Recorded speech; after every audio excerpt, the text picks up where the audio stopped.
Wine shop 3 ஆட்சிக்கு வந்துருவாங்க. வந்துட்டு ஆறுதலுக்கு கடை 717 ஒயின் ஷாப் 7 கம்பெனி முன்னாலே ஒயின் ஷாப் அடுத்த ஜெனரேஷனா குடிய மரத்துக்கு நல்லா இருக்கும். அதனால வந்துட்டு இந்த மே 18 ஈழத்தமிழர்கள்லாம் வந்துட்டு அது ஒரு தனி ஒரு இது அப்படிங்கிற ஒரு படுகொலை அப்படிங்கிற பார்க்கணும். நம்ம உணர்வு சார்ந்தது, நம்ம உள்ளம் சார்ந்தது, நம்ம உயிர் சார்ந்தது அப்படிங்கிற மாதிரி நம்ம ஒவ்வொரு தமிழர்களுமே தெரியுது நம்ம நினைவு கூற வேண்டும். மீதி கட்சிக்காரங்க அப்போ ரசிகரை வச்சு பெண்கள் குழந்தைங்க சின்ன சின்ன குழந்தைங்க வந்து பெற்றோர்கள்ட்ட வந்து இல்ல விஜய்க்கு ஓட்டு போடு விஜய்க்கு ஓட்டு போடு அது என்னன்னு தெரியாது. விஜய் என்னன்னு தெரியாம விஜய்க்கு ஓட்டு போடு விஜய்க்கு ஓட்டு பண்ண என்ன தெரிய போகுது. ஜெனியில் வந்து இந்த ஒயின் ஷாப் பிரச்சனை வந்து உள்ள வந்தாங்க, டேரக்டா உள்ளே போயிட்டு நேரம் உள்ள கார்ல இறங்கி அமைச்சிருக்கிறோம். இது வரைக்கும் நான் பார்த்தது கிடையாது. அவங்க போவாங்க வராங்க. நேற்று டேரக்டா வந்தாரு அந்த சின்மநகர் ஒயின் ஷாப்ல உள்ள போயிட்டு இது மாதிரி எல்லாம் தப்பா என்ன எம்ஆர்பி ரேட்டோ அது விற்கணும்னு சொல்லி நேரம் காலை இறங்கி டேரக்டா வந்தார். குற்றச்சம்பவம் அதிகமாக இருக்குது. நடவடிக்கை இன்னும் ஸ்பீடு இன்னும் வரல. ஆனா இன்னும் அதிகாரிகள் இப்போ மாற்ற வேலை பண்ணாரு. ஜெயிக்கிறேன்னு அவர் இல்லைங்கிறாரு. கஜானா காலிங்க கஜானா வந்து எல்லாருமே சொல்ற வார்த்தை தான். திட்டமிட்டு வந்துட்டு இந்த மாதிரி ஈழத்தமிழருக்காகட்டும் இல்ல நாம் தமிழர் கட்சி வளர்ந்து விடக்கூடாதுன்னு சொல்லிட்டு ஒட்டுமொத்த கட்சிகளுமே சேர்ந்துட்டு நீங்க சதி பண்ணிட்டு இருக்கீங்க. ஒயின் ஷாப் 3 ஆட்சிக்கு வந்துருவாங்க. வந்துட்டு ஆறுதலுக்கு கடை 717 ஒயின் ஷாப் 7 கம்பெனி முன்னாலே ஒயின் ஷாப் அடுத்த ஜெனரேஷனா குடிய மரத்துக்கு நல்லா இருக்கும். அதை செய்ய மாட்டாங்க. சொல்யூஷன் என்னன்னு தெரியும். ஒரு அரசியல்வாதிக்கு முயற்சி பண்ணாங்கன்னா நாட்டுல ஒரு ஏழையே இருக்க மாட்டான். ஆனா அது பண்ண மாட்டாங்க.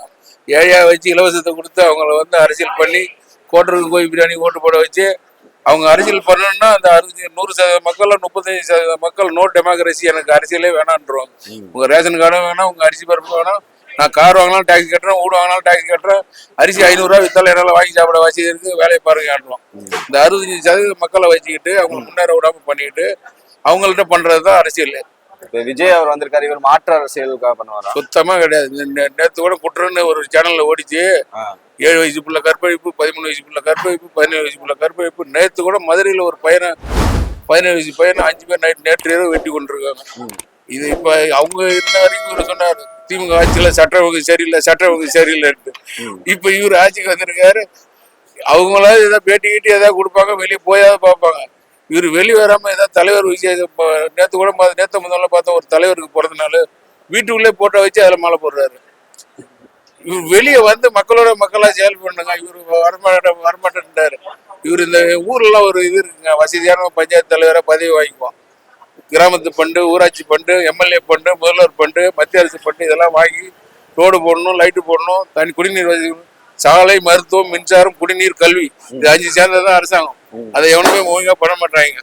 விஜய் வந்தது சிஎம் ஆனது வேற காரணம். அண்ணன் சீமான் வந்து கோரிக்கை வைக்கிறது வேற காரணம். சீமான் வந்து அண்ணன் வந்து கோரிக்கை வைக்கிறது ஒன்னு வந்து பின்னாடி வந்து நம்ம பேர பிள்ளைங்க நம்ம குழந்தைங்க நல்லா இருக்கிறதுக்கு முடிவு எடுக்கிறாரு. அவர் சொல்றதா தமிழ்நாட்டில் நடக்குது. இவங்க வந்து சொல்றது வேற முடிவு. அண்ணன் சொல்றதா கண்டிப்பா சீமான் அண்ணன் சொல்றதா தமிழ்நாட்டுல வருங்காலத்துல இன்னும் 40 வருஷம் 30 வருஷம் கழிச்சு கண்டிப்பா அதான் நடக்கும். இப்ப அதான் நடந்துகிட்டு இருக்குது. இவங்க வந்து சொல்றதெல்லாம் வந்து பொய் சார். இப்ப இல்ல, ஏன்னா நம்ம இது வரைக்கும் ஏற்றங்கள் மட்டும்தான் அமைஞ்சிருக்கு. ஏற்றம் இது வரைக்கும் நமக்கு ஓட் பர்சன்டேஜ் ஏறிட்டு மட்டும்தான் இருக்கு. முதல் டைம் ஒரு அரசியல் நடிகரை பார்த்து ஓட்டு போற மக்களை திருத்த முடியாதுங்க. கொள்கையை பார்த்து ஓட்டு போற மக்கள் 19,75,000 ஓட்டு இருக்குது. புரிதா இல்லைங்களா? இந்த ஓட்டை ரெக்கார்டை உடைக்கணும் தமிழ்நாட்டு தலையில கூட ஒரு ரெக்கார்டு உடைக்க முடியாது சார். அது கேரண்டி தரேன் நான். கண்டிப்பா சீமானை வந்து உடைக்க நினைச்ச இந்த 20 லட்சம் ஓட்டு வந்து 20 லட்சம் பேர் வந்து உயிரோட கூட தயாரிக்கிறாங்க சீமான வருஷம். ஆனா வந்து மீதி கட்சிக்காரங்க அப்ப ரசிகரை வச்சு பெண்கள் குழந்தைங்க சின்ன சின்ன குழந்தைங்க வந்து பெற்றோர்கள்ட்ட வந்து இல்ல விஜய்க்கு ஓட்டு போடு விஜய்க்கு ஓட்டு போடு அது என்னன்னு தெரியாது. விஜய் என்னன்னு தெரியாம விஜய்க்கு ஓட்டு போடு விஜய்க்கு ஓட்டு பண்ண என்ன தெரிய போகுது. இப்ப நாட்டுல பாத்தீங்களா 10 வயசு பொண்ணை கற்பழிச்சு கொண்டாங்க. இப்ப திருச்சி காலேஜ்ல வந்து ஒரு செவிலியரை வந்து எப்படி கொண்டாங்கன்னு தெரியல. என்ன சிகிச்சை பண்ணாலும் தப்பான சிகிச்சையா என்ன சிகிச்சை பண்ணாலும் தெரியல. செத்தது காரணம் யாரு? டாக்டர் என்ன எப்படி டாக்டர் படிச்சுட்டு தானே வேலைக்கு போறாங்க, படிக்காம வேலைக்கு போறாங்க. படிச்சுட்டு போனா எப்படி மிஸ் ஆகும்? அதை வந்து செவிலியர் உள்ள இருக்க செவிலியர் வந்து உள்ள போய் செக்அப் தான் போறீங்கிறாங்க. ஏன் விட மாட்டேங்கிறாங்க? என்ன காரணம்? அதுக்குள்ள என்ன ஏமாத்தம் தானே இருக்குது. அண்ணன் சொல்றது சீமான் அண்ணன் சொல்றது 100க்கு 100 உண்மை. அவர் சொல்றதா நடக்கும். அவர் என்ன முடிவு எடுக்கிறாரோ அவரோட உட்கார வச்சு பாருங்களா, அப்ப தெரியும் உங்களுக்கு. இவ்வளவு தூரம் இத்தனை வருஷம் 15 வருஷமா கத்தி தான் இருக்கிறார் சீமான். ஒரு டைம் உட்கார வச்சு பாருங்க, அவர் உட்கார வச்சு பாருங்க. அப்ப தமிழ்நாட்டுல என்ன நடக்குது பாருங்க. ஏன்னா அவர் வந்துட்டு இந்த மாதிரி ரேப் பண்ணா உடனே சார் இப்ப கூட அண்ணன் சொல்றாரு சார், சீமான் அண்ணன் என்ன சொல்றாரு? பொண்ணை தொட்ட நீ சுட்ட உனக்கு கொட்டுருவேன், பொண்ணை புதைக்கிறதுக்குள்ள உன்னை புதைச்சு கொடுத்தா நான் மேல புதைப்பேன்னு சொல்றாரு. அது கண்டிப்பா சாத்தியம் சத்தியம் ரொம்ப நடக்கும். ஏன்னா அந்த மாதிரி பண்ணா திரும்ப யாரும் அந்த சார் தவறு ஆமா சார் இதான் சார் இப்படிதான் பண்ணணும். ம். தமிழ்நாட்டை பொறுத்தளவுக்கு தண்டனம் வந்து கடுமையா இருக்கணும். அவர் கரெக்டா பண்ணிட்டு இருக்காருங்க. நேத்து கூட அமைச்சரை பார்த்தேன், சபரிநாதனை பார்த்தேன். ஜெனியில வந்து இந்த ஒயின் ஷாப் பிரச்சனை வந்து உள்ள வந்தாங்க, டேரக்டா உள்ளே போயிட்டு நேரா உள்ள கார்ல இறங்கி அமைச்சருக்கிறோம் இது வரைக்கும் நான் பார்த்தது கிடையாது. அவங்க போவாங்கள வராங்க. நேத்து டேரக்டா வந்தாரு அந்த சின்மயார் ஒயின் ஷாப்ல உள்ள போயிட்டு இது மாதிரி எல்லாம் தப்போம்னா என்ன எம்ஆர்பி ரேட்டோ அது விற்கணும்னு சொல்லி நேரா காலை இறங்கி டேரக்டா வந்தாரு. நேத்து நடந்தது, நேத்து காலையில நேத்து நேரா பார்த்தோம் வந்து இயல்பாவே இருக்காங்க. இது மாதிரி அமைச்சர் வேற எந்த ஆட்சியிலும் வந்தது கிடையாது. இப்பெல்லாம் வந்து பிளாக்ல எல்லாம் சரக்கு அந்த மாதிரி அதெல்லாம் ஓட்டுறது கிடையாது. தெரியல, நாங்க எங்க அங்க பாக்குறது கிடையாது. ஏன்னா வந்துட்டு இப்ப பாதி ஒரு மேல நிறைய குற்றம் வச்சுட்டே இருக்காங்க. 15 நாள்ல நிறைய இல்ல நல்லா சிறப்பா தான் செய்யறாங்க. சம்பவம் நடக்குது. ஏன்னா கோயம்புத்தூர்ல ஒரு சிறுமி பலாத்காரம் பண்ணிட்டு இல்ல அதெல்லாம் கிடையாது வந்து அது தண்டனை கடுமையா இருப்பாங்க. அப்பதான் சிங்கப்பெண்ணு திட்டம்லாம் அது பக்காவா போயிட்டு இருக்குது வந்து அதெல்லாம் சூப்பரா இருக்குது. அது ஒன்றும் பிரச்சனை இல்லை. வதந்திகள் வரதான் செய்யும். அதை வந்து செய்யறது வந்து அது நல்லது நடக்கும்போது தெரியும் வந்து யாருக்கு என்ன நடக்குதுன்னு தெரியும் வந்து. ராஜாலே தெரியும். நான் வந்து விடுதலை கட்சி வந்து இருந்தாலும் பட் வந்து எனக்கு இந்த ஆட்சி இருக்கும் போது நானே ஒரு விமர்சனம் பண்ணிருக்கேன் வந்து நல்லா பண்றாங்க, ஒன்றும் பிரச்சனை கிடையாது. ஏன்னா இப்போ முதல் முறையா வந்துட்டு விடுதலை சிறுத்தைகள் கட்சியில ஒருத்தவங்களுக்கு வந்துட்டு அமைச்சராவே கொடுத்திருக்காங்க. அதுதான் பெருமை விஷயம். அதுக்காக பெருமையான விஷயம் அதான் வந்து சொல்றேன். ஏன்னா இது வரைக்கும் திமுகவே அதை பண்ணது கிடையாது வந்து கூட்டணி எத்தனை வருஷம் இருந்தும் வந்து ஒது கிடையாது. இது மிகப்பெரிய கிரேட்டான சாதனை வந்து. இப்ப அதனால இப்ப நீங்க என்ன எதிர்பார்க்கறீங்க? திருமாவளவன் வந்துட்டு டிவிகே வந்துடணுமா இல்ல டிஎம்கே கூட்டணியில தொடரணுமா? டிஎம்கே கூட்டணி தொடர வேண்டாம் அப்படின்னு நினைக்கிறேன் நான் வந்து. திருமாவளவன் தொடர வேண்டாம்னு நினைக்கிறேன். இங்க மதிப்புக்கு மரியாதை எல்லாம் பக்காவா பண்றாங்க. ஆதரவு எல்லாம் சப்போர்ட் பண்றாங்க. ஒன்னும் பிரச்சனை கிடையாது வந்து. திட்டமிட்டு வந்துட்டு இந்த மாதிரி ஈழத்தமிழருக்காகட்டும் இல்ல நாம் தமிழர் கட்சி வளர்ந்து விடக்கூடாதுன்னு சொல்லிட்டு ஒட்டுமொத்த கட்சிகளுமே சேர்ந்துட்டு இங்க சதி பண்ணிட்டு இருக்கீங்க. அதனால வந்துட்டு இந்த மே 18 ஈழத்தமிழர்கள்லாம் வந்துட்டு அது ஒரு தனி ஒரு இது அப்படிங்கிற ஒரு படுகொலை அப்படிங்கிற பார்க்கணும்.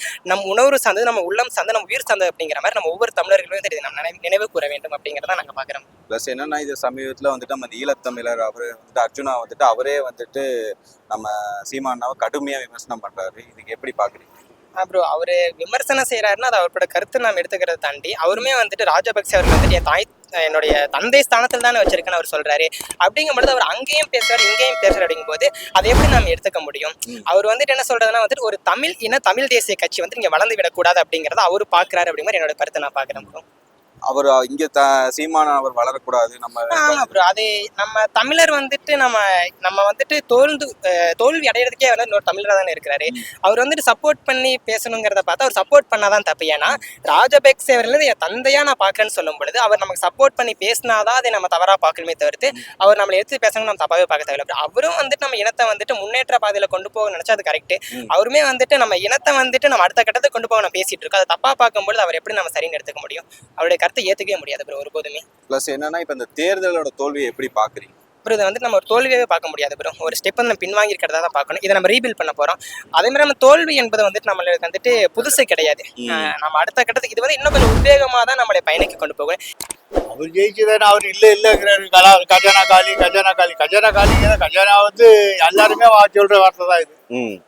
யாரும் தனிப்பட்ட முறையில் சொல்றது இல்லை. இப்போ என்ன டிஎம்கே இருந்தது அவன் 50 லட்சம் கோடி வச்சிருந்தானா, இவன் டிஎம்கே தான் ஒரு கோடி வச்சிருந்தான். இப்போ இவன் வந்து காலி எல்லாம் கடனை இருக்கத்தான் செய்ய முடியும். அப்புறம் மக்களுக்கு செய்ய கொடுத்துதானே ஆகணும். அதான் அட்ஜஸ்ட் பண்ணணும். வட்டி கட்டி இது பண்ணி வருமானத்தை இப்போ 717 ஒயின் ஷாப் மூட்டாரு. பஸ்ஸுக்கு எல்லா நாளினத்திலிருந்து ஃப்ரீன்றாரு. அதெல்லாம் எப்படி கொடுக்க முடியும்? சாத்தியம் முடியும். இன்னும் கடன் அதிகமாக ஆகும். ஆமா, அதுல ஆட்சின்னா எல்லா ஆட்சியிலுமே நடக்கதாங்க செய்யும். இந்த ஆட்சி அந்த ஆட்சியெல்லாம் கிடையாது. எல்லா ஆட்சியிலுமே நடக்கதான் செய்யும். அதை வந்து இவர் ஒரு ஆளா போய் அங்க போய் கண்காணிச்சு உட்காந்துருக்க முடியாது. அங்க இருக்கிற ஏரியாக்காரங்கள்ட்ட சொல்லுவாரு. அவன் அதை பயன்படுத்துற மொழியா இவன் போய் ஒரு வீட்டுல நடக்குதுன்னா அந்த வீட்டுல போய் பார்க்க முடியுமா? அப்படிதான் சொன்னாரு. எல்லா நடந்ததுக்கும் ஸ்டாலின் தான் காரணம். அதெல்லாம் யாருமே அப்படி சொல்ல முடியாது. ஸ்டாலின் சொல்ல முடியாது, எடப்பாடி சொல்ல முடியாது, எம்ஜிஆர் யாருமே சொல்ல முடியாது. அது வந்து ஒரு என் வீட்டுல குற்றம் நடக்குதுன்னா நேரம் அங்க வர முடியாது. அங்க இருக்க ஏரியா இன்ஸ்பெக்டர் அவன் தான் இவங்க சொல்லி பார்க்க முடியுமோ இல்லையா? அவன் இப்ப விஜய் வந்து நேரா பார்க்க முடியுமா? முடியாது, வாய்ப்பு இல்லை. அதனால எல்லா ஆட்சியும் நடக்கிறதுதான் நடக்கும். நான் பண்ணிவிடுவேன், நான் செய்யப்படுவேன், அதெல்லாம் ஒண்ணுமே செய்ய முடியாது. எல்லாமே நல்லபடியா தான். நிறைய இலவசம் சொல்லியிருக்காரு. தங்கம் அதெல்லாம் கொடுக்க முடியுமா? கண்டிப்பா முடியாது.